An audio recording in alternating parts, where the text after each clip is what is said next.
Future perfect continuous या progressive tense. इस tense को भी पढ़ने से पहले आपको एक छोटी सी बात बता देता हूँ। मैं आपको एक सीक्वेंस यानी एक क्रम बता देता हूँ कि आप यदि मेरे वीडियोस से टेंस पढ़ना सीख रहे हैं तो आपको एक क्रम से इनको पढ़ना चाहिए, तो आपको एक ही बार में और हमेशा के लिए याद हो जाएंगे। ठीक है, सबसे पहले 3 continuous, present continuous, past continuous, future continuous, फिर 3 perfect, present perfect, past perfect, future perfect, फिर 3 perfect continuous, present perfect continuous, past perfect continuous, future perfect continuous, और फिर लास्ट में 3 indefinite, present indefinite, past indefinite, future indefinite. इस क्रम से यदि आप पढ़ते हैं तो आपको परमानेंटली एक ही बार में ये सारे टेंस याद हो जाएंगे। ठीक है, अब जैसे हम यहां पर पढ़ रहे हैं फ्यूचर परफेक्ट कंटिन्यूअस या प्रोग्रेसिव टेंस, तो आप देख रहे हैं कि ये कोई नया टेंस नहीं है, ये परफेक्ट और कंटिन्यूअस दोनों को जोड़कर बनाया गया एक टेंस है। जैसे यदि आप प्रेजेंट का परफेक्ट कंटिन्यूअस पढ़ रहे हैं तो प्रेजेंट के परफेक्ट, प्रेजेंट के कंटिन्यूअस को जोड़ दीजिए, टेंस तैयार। पास्ट का परफेक्ट कंटिन्यूअस पढ़ रहे हैं तो पास्ट के परफेक्ट और पास्ट के कंटिन्यूअस को जोड़ दीजिए, टेंस तैयार। फ्यूचर के परफेक्ट कंटिन्यूअस को पढ़ रहे हैं इसको, तो फ्यूचर का परफेक्ट और फ्यूचर का कंटिन्यूअस दोनों को जोड़ दीजिए, आपका जो है टेंस तैयार हो जाएगा। अब जैसा कि आप जानते हैं कि हमारे पास एक कॉमन फार्मूला है, मेरे वीडियोस से आप यदि पढ़ रहे हैं तो आपने हर वीडियो में देखा होगा या देखेंगे कि ये एक कॉमन फार्मूले से ही 12 ही टेंस के फार्मूले बनाना मैंने सिखा दिए हैं, सिर्फ एक ही फार्मूले से। आपको फार्मूला एक ही याद रखना और वो भी याद हो जाता है, सिर्फ 4 ही तो चीजें, subject, helping verb, main verb, object. ठीक है, अब ये subject, helping verb, main verb, object, ये चारों चीजें क्या होती हैं, इनका फंक्शन क्या होता है, इनका मतलब क्या होता है, ये कैसे कार्य करती हैं, ये यदि आपको सीखना है तो आप मेरे टेंस कॉमन फॉर्मूला वाले वीडियो में जाकर जरूर देखिएगा। अब फिलहाल हमारे पास इन 4 में से भी 2 ही चीजें ज्यादातर काम की होती हैं। जैसे आपको परीक्षा में एक सेंटेंस दिया जाता है और नीचे ब्रैकेट में लिख दिया जाता है इंस्ट्रक्शन के चेंज इनटू, और आगे एक टेंस का नाम लिख दिया जाता है कि उस टेंस में इसको चेंज करके दिखाइए। तो आपको चेंज करने के लिए उस सेंटेंस में सिर्फ 2 ही चीजों को चेंज करना होगा, हेल्पिंग वर्ब और मेन वर्ब, है ना। सब्जेक्ट और ऑब्जेक्ट को कभी चेंज नहीं करना होता है किसी भी टेंस में, क्योंकि सब्जेक्ट और ऑब्जेक्ट जो आपके पेपर में आपको दिए गए हैं ये तो वैसे के वैसे उसमें से लेकर अपनी कॉपी में लिख लेना, बस हेल्पिंग वर्ब और मेन वर्ब को चेंज कर देना। अब ये हेल्पिंग वर्ब का दूसरा नाम ऑक्सिलियरी वर्ब भी होता है, ये भी आप जानते हैं, 2 नाम है इसके। ठीक है, तो हमारे पास भी यहां पर 2 टेंस जोड़ने के लिए हैं और 2 ही चीजें जोड़ने के लिए हैं, तो एक चीज एक टेंस की, दूसरी चीज दूसरे टेंस की लेंगे। जैसे अगर आप प्रेजेंट का परफेक्ट कंटिन्यूअस पढ़ रहे हैं तो प्रेजेंट परफेक्ट की एक चीज ले लीजिए, प्रेजेंट कंटिन्यूअस की दूसरी चीज ले लीजिए, ये 2 चीजें बन जाएगा टेंस। पास्ट परफेक्ट कंटिन्यूअस की पढ़ रहे हैं तो पास्ट की एक परफेक्ट की एक चीज ले लीजिए, पास्ट के कंटिन्यूअस की दूसरी चीज ले लीजिए, टेंस तैयार। अब यहां जैसे अपन फ्यूचर परफेक्ट कंटिन्यूअस को पढ़ रहे हैं तो फ्यूचर के परफेक्ट की एक चीज और फ्यूचर के कंटिन्यूअस की एक चीज ले लीजिए, 2 ही चीजें हैं और 2 ही टेंस जोड़ने के लिए तो एक एक चीज दोनों की जोड़ना है। ठीक है, अब एक प्रश्न ये उठता है कि ये हम कैसे जान पाएंगे कि कौन से टेंस की कौन सी चीज हमको लेना है, हेल्पिंग वर्ब कौन से टेंस की लेना है और मेन वर्ब कौन से टेंस की लेना है। तो इसके लिए भी आपको चिंता करने की जरूरत नहीं है, आपको एक शॉर्टकट ट्रिक बता देता हूं। जैसे आप फ्यूचर का परफेक्ट कंटिन्यूअस पढ़ रहे हैं तो पहले परफेक्ट नाम आ रहा है, फिर पीछे कंटिन्यूअस नाम आ रहा है। प्रेजेंट का भी पढ़ेंगे तो यही नाम आएगा और पास्ट का भी पढ़ेंगे तो नाम ऐसे ही आएगा। तो ये अपन पढ़ रहे हैं perfect continuous, present past future तो आगे मेन टेंस है। परफेक्ट कंटिन्यूअस पढ़ रहे हैं तो पहले नाम परफेक्ट का आ रहा है, बाद में कंटिन्यूअस का आ रहा है, तो पहले वाली चीज परफेक्ट की ले लीजिए, बाद में कंटिन्यूअस की ले लीजिए, बाद वाली चीज। जैसे अब इसमें अपन फ्यूचर का परफेक्ट कंटिन्यूअस पढ़ रहे हैं तो फ्यूचर के परफेक्ट की हेल्पिंग वर्ब ले लीजिए और फ्यूचर के ही कंटिन्यूअस का मेन वर्ब का आईएनजी वाला हिस्सा जोड़ दीजिए। इन दोनों को लेके जोड़ा, हमारा टेंस तैयार। अब इसको कैसे जोड़ा फार्मूले में देखिए, तो फ्यूचर के परफेक्ट की हेल्पिंग वर्ब आप जानते हैं शैल हैव और विल हैव होती है। ठीक है, तो दोनों ले ली, ये यहां ले ली, तो हमारा फॉर्मूला तो वही कॉमन फॉर्मूला है, subject, helping verb, main verb और ऑब्जेक्ट। देखिए ये 4 चीजें हैं।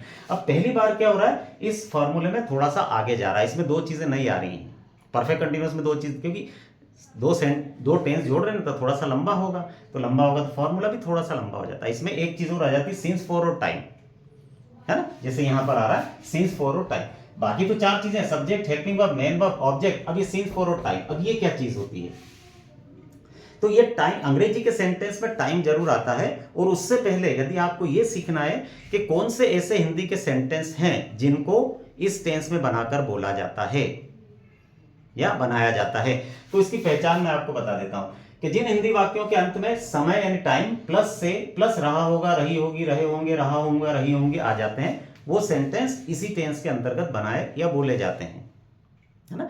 जैसे मान लीजिए आप अंग्रेजी स्पोकन सीख रहे हैं, इंग्लिश बोलना सीख रहे हैं, तो हिंदी का कोई सेंटेंस दिमाग में आ गया कि इसको इंग्लिश में कैसे बोलूं, तो पहले तो ये पता लगाना होगा कि वो सेंटेंस कौन से टेंस में बनाकर बोला जाएगा या उसको सीखा जाएगा, है ना। तो वो इस टेंस के अंतर्गत आएगा। कैसे? समय होगा, से होगा, रहा होगा, रही होगी, रहे होंगे, रहा होगा, रही होंगे, ये सब चीजें आएंगी। कैसे?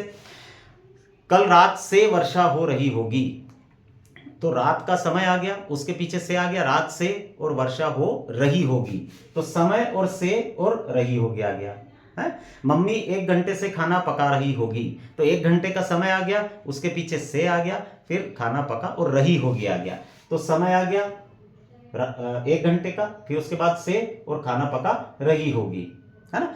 पापा 10 मिनट से ऑफिस जा रहे होंगे, 10 मिनट का समय आ गया, से और ऑफिस जा रहे होंगे, है ना। मैं 1 घंटे से पढ़ाई कर रहा हूंगा, तो 1 घंटे का समय आ गया, फिर से आ गया और पढ़ाई कर रहा हूंगा ये आ गया। ठीक है, तो इस प्रकार के सेंटेंस टेंस के अंतर्गत बोले जाते हैं। ठीक, अब ये हमारा फॉर्मूला देख लीजिए, यही कॉमन फॉर्मूला हमने यूज किया है, subject, helping verb, main verb, object. ठीक, अब इसमें सीन्स फॉर टाइम आया है, तो अंग्रेजी के सेंटेंस में टाइम, हिंदी में भी आ रहा है टाइम, अंग्रेजी के सेंटेंस में भी टाइम आएगा।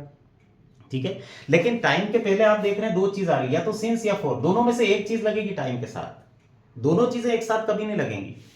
तो अब ये कैसे पता चलेगा कि कब सिंस लगाएं, कब फॉर लगाएं, है ना। तो ये इसके लिए नियम है, इसको सीखने के लिए नियम होते हैं, वो आप मेरे सिंस फॉर वाले वीडियो में जाकर देख लीजिएगा, उस पर लिखा होगा, जैसे ही आप वीडियो सर्च करेंगे, देखेंगे, ढूंढेंगे, तो सिंस फॉर लिखा हुआ उस पर, तो उस वीडियो में जाकर उसके नियम अलग से सिखाए गए हैं मैंने, क्योंकि वो नियम अलग से ही सीखने के होते हैं, वही अच्छे से समझ में आएंगे। आप सिर्फ एक ही नियम वहां पर सिखाने का, मतलब एक ही चीज सीखना है, यही नियम सिंस फॉर का, तो वहां अच्छे से समझ में आएगा। ठीक है, अब फ्यूचर का परफेक्ट कंटीन्यूअस पढ़ रहे थे, तो देखिए फ्यूचर के परफेक्ट की हमने हेल्पिंग वर्ब ले ली, जो कि शेल है और विल है होती है फ्यूचर परफेक्ट की। ठीक है, और मेन वर्ब का आईएनजी वाला कंटीन्यूअस का हिस्सा ले लिया, एक चीज परफेक्ट की ले ली, एक चीज कंटीन्यूअस की। फ्यूचर परफेक्ट की हेल्पिंग वर्ब, फ्यूचर कंटीन्यूअस का मेन वर्ब का आईएनजी, दोनों को जोड़ के फ्यूचर परफेक्ट कंटीन्यूअस बना दिया, या प्रोग्रेसिव। ठीक है, अब यहां पर आप देख रहे हैं शेल है और विल है, फ्यूचर परफेक्ट टेंस की हेल्पिंग वर्ब होती है, उसके पीछे बीन भी लगा हुआ है। बीन क्यों लगा है? बीन इसलिए लगा है क्योंकि अगर फ्यूचर परफेक्ट की helping verb shall have, will have आप यूज कर रहे हैं, और फ्यूचर परफेक्ट कंटीन्यूअस की हेल्पिंग वर्ब भी shall have, will have use कर रहे हैं, तो स्वाभाविक है आप कहीं पर ऐसा कोई सेंटेंस पढ़ेंगे तो कंफ्यूज हो जाएंगे कि यार इस सेंटेंस को कौन से टेंस का माना जाए, क्योंकि एक ही हेल्पिंग वर्ब दोनों में यूज होती है, दोनों टेंस में, तो कंफ्यूजन होगा ना। उस कंफ्यूजन को दूर करने के लिए परफेक्ट कंटीन्यूअस में बीन जरूर लगाया जाता है, चाहे प्रेजेंट का परफेक्ट कंटीन्यूअस पढ़ें, पास्ट का परफेक्ट कंटीन्यूअस या फ्यूचर का परफेक्ट कंटीन्यूअस पढ़ें, उसमें बीन जरूर आएगा। और अगर सिर्फ परफेक्ट होगा, ओनली परफेक्ट टेंस, तो फिर बीन नहीं आएगा। परफेक्ट कंटीन्यूअस होगा तो बीन आएगा, तीनों, प्रेजेंट, पास्ट, फ्यूचर में। ठीक है, अब इससे सेंटेंस कैसे बनाए जाते हैं ये देखिए। वी हो गया सब्जेक्ट, हमने वी सब्जेक्ट ले लिया, वी, अब ये, हाँ सॉरी, जैसे जो परफेक्ट टेंस में हेल्पिंग वर्ब यूज होती है, शेल हैव जो है सिर्फ दो सब्जेक्ट के साथ यूज होती है, आई और वी सब्जेक्ट होते हैं तब, और बाकी आई और वी के अलावा बाकी जितने भी सब्जेक्ट होते हैं उन सब के साथ विल हैव यूज होती है। तो यहां पर भी वही का वही सिस्टम है, शेल हैव बीन आई और वी के साथ यूज होगी, और इन दोनों के अलावा बाकी जितने भी सब्जेक्ट है उन सब के साथ विल हैव बीन यूज होगी। ठीक है, तो वी हो गया सब्जेक्ट, इसके बाद वी के साथ शेल हैव बीन लगना चाहिए, ये helping verb shall have been लग गई, फिर मेन वर्ब में आईएनजी लगाना है तो मेक में आईएनजी लगा दिया, फिर ऑब्जेक्ट हो गया टॉयज, और उसके बाद सिंस या फॉर दोनों में से एक लगा दिया, फॉर 1 वीक, क्योंकि 1 वीक वाले टाइम के साथ फॉर आता है ना। We shall have been making toys for 1 week, हम 1 सप्ताह से खिलौने बना रहे हैं। दूसरा देखिए, सब्जेक्ट हो गया ही के साथ आती है विल हैव बीन, तो लगा दी will have been helping verb, फिर मेन वर्ब में आईएनजी गोइंग, ठीक, गो और उसमें आईएनजी गोइंग हो गया, और टू तो एक प्रीपोजिशन है, अलग से आता है। फिर इसके बाद ऑब्जेक्ट हो गया स्कूल, और फिर समय आ गया 1 जुलाई, तो 1 जुलाई के पहले सिंस टाइम लगा दिया। ठीक, अब जुलाई के साथ सिंस क्यों आ रहा है ना, वीक के साथ फॉर क्यों आ रहा है ना, कहीं पर फॉर कहीं पर सिंस, ये सीखना है तो सिंस फॉर वाले वीडियो में जरूर जाकर सीखेगा, क्योंकि इसके अलग से नियम होते हैं, वो हालांकि एक ही बार में आपको समझ में आ जाएंगे। ठीक है, कुछ और सेंटेंस है, सब देख लीजिए यहां पर। देखिए, they will have been watching TV for 2 hours. वे 2 घंटों से टीवी देख रहे होंगे। दे हो गया सब्जेक्ट, इसके साथ helping verb will have been लगना चाहिए, विल हैव बीन लगा दी। फिर मेन वर्ब में आईएनजी आना चाहिए, वॉच में आईएनजी लग गया। सिंस या फॉर दोनों में से एक चीज लगा के टाइम लिखना है, तो 4 लगा के 2 आवर्स लिख दिया।